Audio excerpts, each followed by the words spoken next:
এবং চ্যানেলে নতুন হয়ে থাকলে চ্যানেলটা সাবস্ক্রাইব করে দাও, পাশে থাকা বেল আইকনটা অন করে দাও।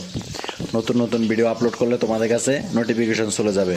এই যে দেখো আমার এই বাচ্চা কবুতরগুলা, আজকে একদিন বয়স এই বাচ্চা কবুতরগুলা। এই বাচ্চাগুলো একদিন হয়েছে ফুটছে। সো এই যে এই হোয়াইট কালার কবুতর, এই হোয়াইট কালার কবুতরগুলোর বাচ্চা, এই বাচ্চাগুলো হলো এই হোয়াইট কালার কবুতরের। সো সবাই ভিডিওটা মনোযোগ সহকারে দেখতে থাকো। আজকে আমি বলে দেব কিভাবে নর এবং মাদি চিনার উপায় এবং কিভাবে তোমরা বুঝবা কোনটা নর কবুতর এবং কোনটা মাদি কবুতর। তো আজকে ছোট বাচ্চা দেখি তোমরা বলতে পারবা কোনটা নর কবুতর হয়েছে এবং কোনটা মাদি কবুতর হয়েছে। সো আজকে সবাই আমার এই ভিডিওটা মনোযোগ সহকারে দেখো। ভিডিওটা মনোযোগ সহকারে না দেখলে কেউ বুঝতে পারবে না এবং ভিডিওটা কেউ স্কিপ করবে না।